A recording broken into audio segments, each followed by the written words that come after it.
नमस्कार दोस्तों, स्वागत है आपका मेरे चैनल कॉमिक्स लाइफ में।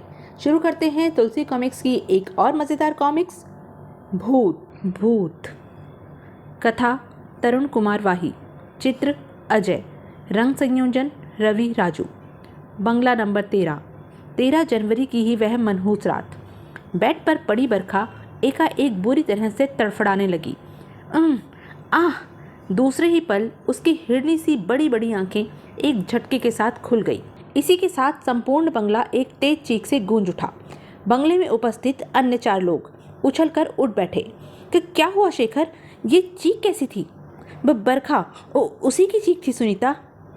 बरखा की चीख? अमर, क्या हुआ उसे? देखना होगा कांता, आओ मेरे साथ जल्दी। कुछ ही क्षणों में चारों बरखा के बेडरूम के सामने थे। ठीक उसी पल छनाक छनाक। अंदर हो क्या रहा है? मुझे तो डर लग रहा है। अमर, जल्दी देखो क्या हुआ है उस बेवकूफ़ औरत को। शेखर, मैं देखता हूँ उसे। दरवाज़ा भीतर से बंद है अमर भैया। धाड़! दरवाज़ा तोड़ दो शेखर। उफ, कहीं ये औरत पागल तो नहीं हो गई? दूसरे ही पल धड़ाक! कमरे की हालत देखते ही सुनीता और कांता के मुंह से तो जबरदस्त चीखें ही उबल पड़ी। नहीं! ओह शेखर! उफ! Oh my God! चारों बेहद तेजी के साथ अंदर आ गए। बरखा, ये क्या पागलपन है बरखा? होश में आओ, ये तो सचमुच पागल हो गई है। हे भगवान! इसी क्षण पलट गई बरखा, मुंह से बेहद डरावने अंदाज में शब्द चिल्लाती। आ गए तुम दोनों? उफ, इसके मुंह पर तो खून लगा है। चुड़ैल! अमर और शेखर दोनों की आंखें फटी सी पड़ी। बरखा, तो तुम्हारे होठों पर ये खून कैसा? यह खून नहीं, तुम्हारी मौत का निशान है कमीनों। मौत का निशान? बड़े ही विचित्र अंदाज में हंसती हुई बरखा गुर्राई। हाँ, मैं तुम्हारी मौत हूँ हरामजादो। इन हाथों से मरना है तुम सबको।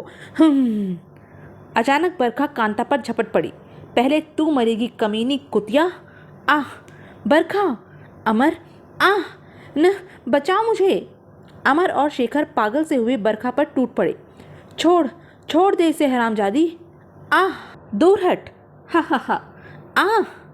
भरपूर तमाचा पड़ते ही बरखा जमीन पर जा गिरी और यह तो बेहोश हो गई। उफ! अमर, ये तो पूरी पागल हो गई है।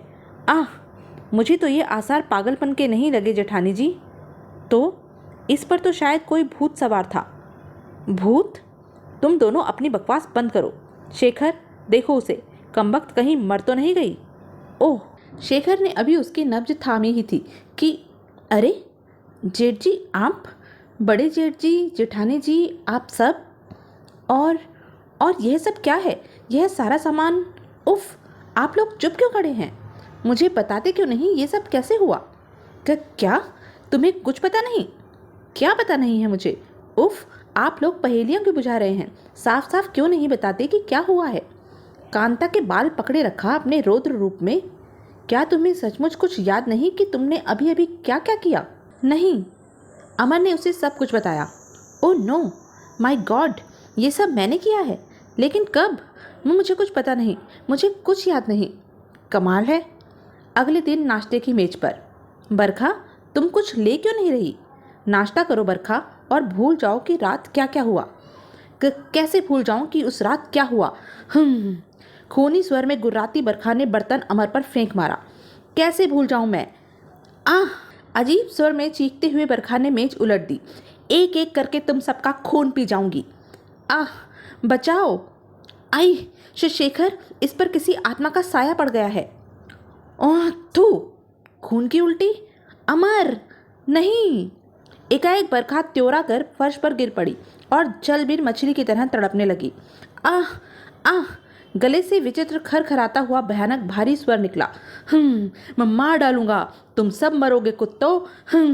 अचानक उसकी सब हरकतें बंद हो गई। वह बेहोश हो गई, साथ ही हमारे लिए मुसीबत खड़ी कर गई। शेखर, हरी अप, डॉक्टर आनंद को फ़ोन करो। ओके। आधे घंटे पश्चात। घबराइए नहीं, मैंने इंजेक्शन दे दिया है, कुछ देर में होश आ जाएगा। लेकिन ये दौरे कब से पड़ते हैं? पहले तो कभी नहीं, कल रात से ही। ओह, कहा नहीं जा सकता कि ये दौरा हिस्टीरिया का ही था। वैसे अगर ये फिर वही हरकत करे तो मुझे तुरंत बुला लीजिएगा। Okay doctor. 20 मिनट पश्चात। आह! होश में आ रही है अमर।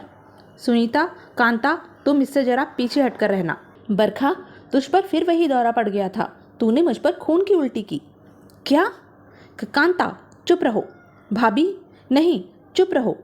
एकाएक बरखा मासूम बच्चों की तरह बिलक पड़ी। जेठानी जी को चुप कराने से हकीकत नहीं बदल जाएगी छोटे जेठ जी। आह, मैं जान गई हूँ कि मुझ पर एक अजीब सा भूत सवार होता है।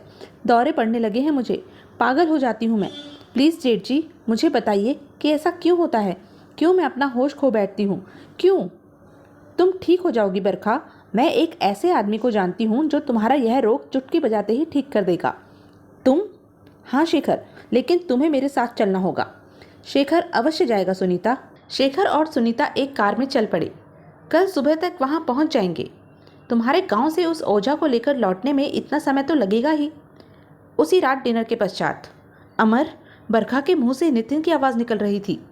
ये रहस्य तो खुद मेरी समझ में नहीं आ रहा है कि एकाएक ये हो क्या गया। कहीं नितिन की आत्मा? बेवकूफ़ मत बनो, तुम्हें डरने की कोई ज़रूरत नहीं है, समझी? कल सब ठीक हो जाएगा। दोनों दरवाज़ा खोलकर भीतर आ गए। बत्ती ऑन करो, आज रात बल्ब जलने ही देना, वरना मुझे नींद नहीं आएगी। बेवकूफ़। लेकिन कमरे में प्रकाश फैलते ही कांता के हलक से खौफ में डूबी चीख उबल पड़ी। अमर! क्या हुआ कांता, क्या हुआ? उधर उधर, ये हड्डियाँ, सिंदूर। अमर, अमर, ये शुभ चिन्ह नहीं है। पसीने पसीने हुए अमर ने चादर खींच फेंकी। बकवास, बकवास। मैं भूत प्रेतों में विश्वास नहीं करता। मैं और यह क्षण दोनों के उछल पड़ने का था। हा हा हा, एक एक कर सबको मरना होगा, सबको मार डालूंगा। हा हा हा। कौन? नितिन की आवाज़। ओह, वह टेप रिकॉर्डर। लेकिन वह अपने आप कैसे चल पड़ा? अमर, यहाँ से चलो। अमर, मेरा दिल घबरा रहा है, प्लीज़ अमर। लेकिन अभी उन्होंने दरवाजे की ओर एक कदम बढ़ाया था कि ओह, उफ, घड़ी में अलार्म किसने भरा? मैं कहती हूँ अमर, चलो यहाँ से, जल्दी निकलो। इसी क्षण बत्ती गुल हो गई। लाइट को क्या हुआ? शायद फ्यूज उड़ गया है, मैं देखता हूँ। अमर तेजी के साथ कमरे से बाहर निकल गया। इस बत्ती को भी अभी गुल होना था, फ्यूज ही उड़ा हुआ है। इसी के साथ बत्तियाँ जल उठी। कांता डर रही होगी, इस समय मुझे उसके पास ही होना चाहिए। दरवाज़ा बंद था। अरे, दरवाज़ा क्यों बंद कर दिया कांता ने? शायद डर के कारण। बेवकूफ़, वह अंदर आ गया। कमाल है, बत्ती भी बंद। और पहली बार अमर के रोंगटे खड़े हो गए। नहीं, कांता, कांता, उफ, नहीं नहीं, ये नहीं हो सकता।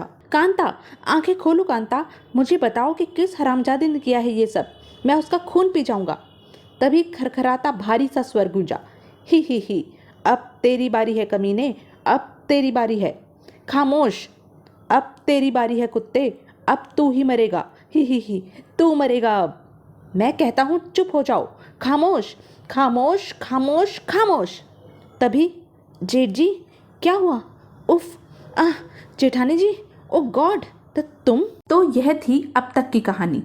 आगे की कहानी जानने के लिए बने रहें मेरे साथ। और हाँ, मेरे चैनल को लाइक, शेयर और सब्सक्राइब करना ना भूलें। धन्यवाद।